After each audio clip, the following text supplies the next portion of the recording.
Hello everyone, it's Tom here. Today I'm going to share with you how you can remove background from images or logos that you may want to use for your projects. Let's say, for example, a Word document or presentation, or if you're making a YouTube thumbnail.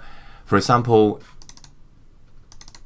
here you can see that I've created something very simple, but I've got backgrounds on these images that doesn't make it look very nice. So you've got the iMovie logo here, and you've got a desktop computer and a pair of headphones. It would be much nicer if these white backgrounds were removed. So what I do is to use a free online tool called Lunapix. Lunapix.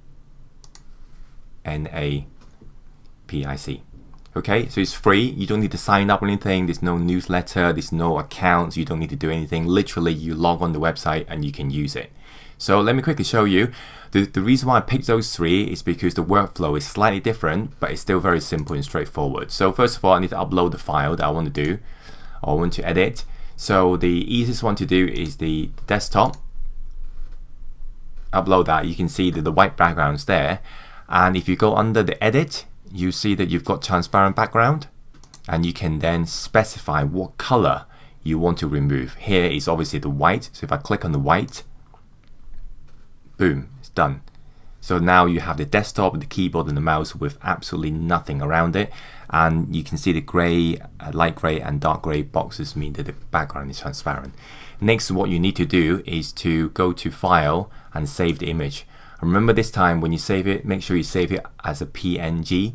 This file format allows you to include the transparent background. If you save it as a JPEG, the background would not be transparent. So you want to save it as a PNG and put it into your thumbnail or document that you want to use. Okay. Second, I want to show you the one that's slightly different. That is perhaps the headphones. Now the reason why this is slightly different is that you see actually, so if I go to edit using the same method, transparent background, I click on the white, you can now see that the shadow here is actually quite big. Now you really only want to have a little bit of shadow underneath those E cups. So what you need to do is to adjust the transparency threshold. On this occasion, remember, I changed to 15 and then apply. And you can see that the shadow is much smaller, which makes more sense.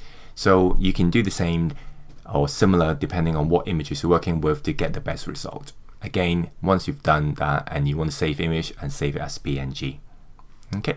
The third one that I chose in my example was the iMovie logo. Now, using the same method, transparent background, because I'm picking the white to remove, if I click on that, you see that, oh, the white color within the logo is gone, which is not what I want, because the iMovie logo actually has the white inside. So if I want to go back, so instead of using the automatic transparent background option, you want to use magic wand. What that does is that it picks the color. I don't know whether you can see there's a red line around this logo. That means I've actually highlighted the white background behind it. And now if I use cutout, you can see that the white background's been cut out, and we've left the white color within the iMovie logo alone. And again, if you save as a PNG, and our job is done. So the end result will be like this. You have a thumbnail or Word documents or poster with images like these without the background, which looks a lot more professional and pleasing. So I hope you find it useful. Give me a like and subscribe. Any questions, drop me a line. I'll see you in the next video. Thank you.